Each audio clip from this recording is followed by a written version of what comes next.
Hello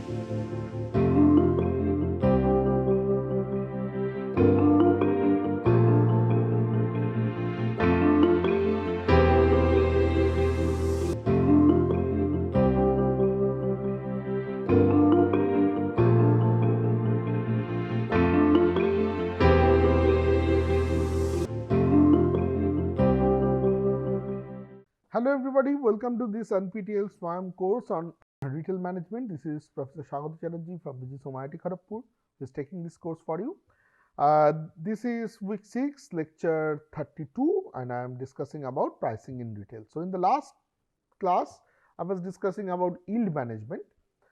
In this particular section, I will talk about a new topic which is on everyday low price. So everyday low price is also an image that the companies want to keep. They say that we will not give lots of discounts.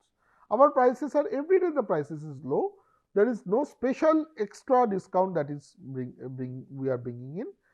Whenever you come in, there will be a low price. So this is a strategy that companies like Walmart or Brand Store, this kind of companies will try to follow. What are the pros of this policy? That the advertisement expenses are low, so you do not have to go for big billion sale kind of advertisement that comes in your newspaper or other places. Everybody knows that whenever I step in this retail store, I will get products at a lower price. So that is one pros. The predictable sales level, if there is no fluctuations in price, then the sales are also does not fluctuate a lot. Sales price might fluctuate a little bit based on the demand that is there in the market, based on the economic condition, blah blah blah. But in general, because of the pricing that you are trying to doing, the sales fluctuate. That will not happen in this case. So you can manage your services, you can manage your manpower, you can manage your whole business accordingly.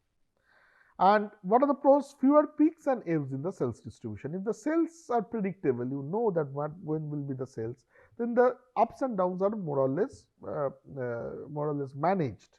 Because whenever there is a up, you can say that okay, I will give a special discount on every month probably, or every week. I will give a special discount on a certain day in the week, and the ups will basically higher demands will basically come on that particular day, and it will get managed. So the peaks and ebbs are lesser in the context of a everyday low pricing. But everyday low pricing has a problem also. The excitement goes away, as I was telling. So people actually wait for this kind of discounts, a huge discount, and they want to feel that they got a very good deal. So if that very good deal kind of excitement goes away, then people sometimes get bored, because shopping is not only the product that you are purchasing.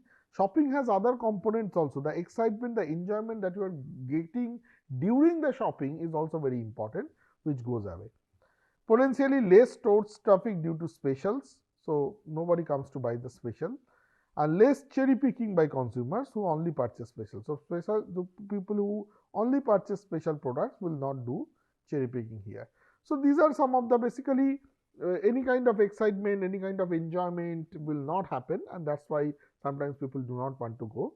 But it is a very well accepted strategy in a place where there's a residential complex and people may need certain products. You know that is a huge, I would say huge amount of residential people who normal people stays there, and they can buy products for garments, for groceries, for low involvement products. Low involvement garments, I would say, not very hi-fi garment, probably day-to-day usage kind of garments, or groceries, or probably certain FMCG products. This kind of retail strategy will play a good role. Then there is something called multiple unit pricing. So a firm could seek to have shoppers increase their total purchases of an item.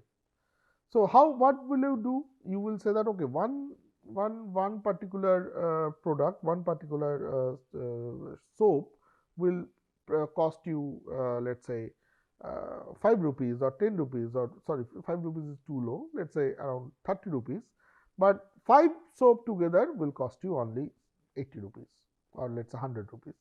So that is basically a multiple unit pricing. The pricing is different when you are buying multiple unit. Sometimes that is related to economies of scale. Sometimes that is also related to the fact that I want to make sure that the product the people purchase in bulk.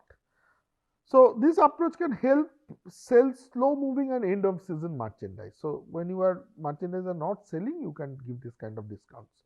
Price bundling may increase sales of related item also. So in the multiple unit pricing, there is another strategy called price bundling, where let's say soap and shampoo is bundled together and priced.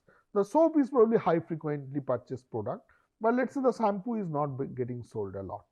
So what you can do is that you can make them a bundle, like a price, let's say 5 rupees extra on the high frequently bought product unit, and then you can, with that 5 rupees, you can basically sell the the low moving or slow moving item. So basically you are clearing your stocks of the slow moving item by giving discounts through bundling or through basically this kind of multiple unit pricing.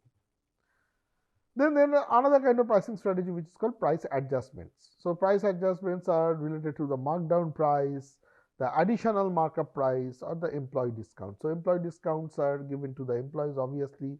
Again, this is heavily focused when you want to clear the sales, clear the inventory that you have.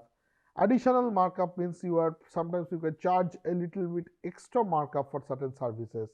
And markdown price is basically you can give your own discount. So probably the company is not giving, but the retailer is giving the discount.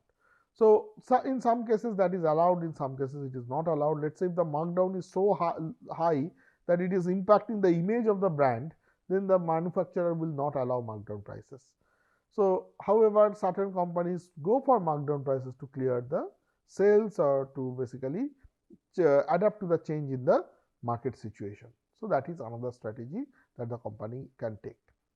Then another very important strategy is called price lining. This is something that is very common. You have seen that there is a basic plan, bronze plan, silver plan, and so on. And in the silver plan, there are so many different aspects that comes up. There are certain features that comes up, and the features has different kind of I would say levels of those features. So that is called price lining. So price lining is again an important strategy. This is used to basically check that which feature is needed by the customers. In a service context, it's very heavily applied, that which feature is needed by the customer, and you try to sometimes price it in such a way such that the most coveted one will have the optimal number of features. The higher ones from that most coveted ones will have high price but a few more features which are not so important, and the lower ones will have lower price but very less amount of features.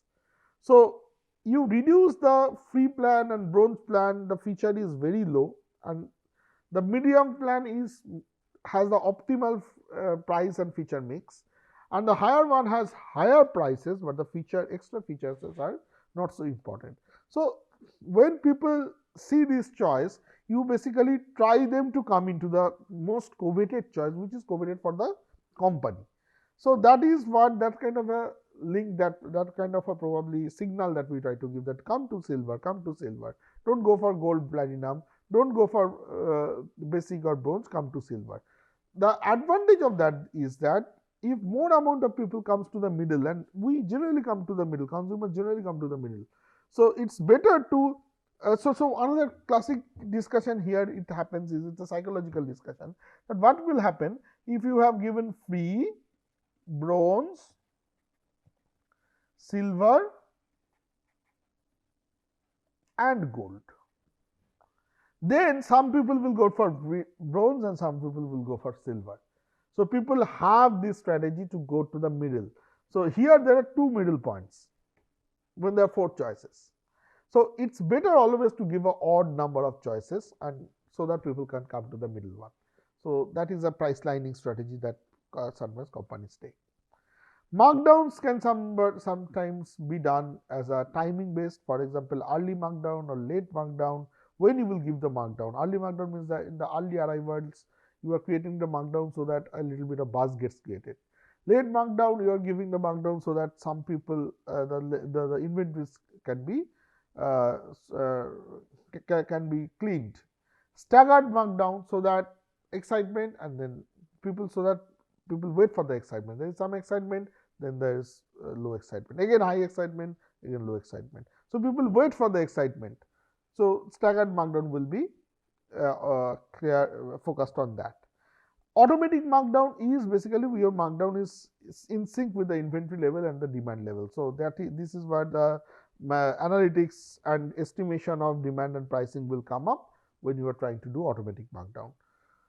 Storewide clearance is when you try to clear the inventory of all the items, not only a particular product where you have put in the markdown, all the products you are trying to clear, so that you can bring in fresh items. This is heavily applicable.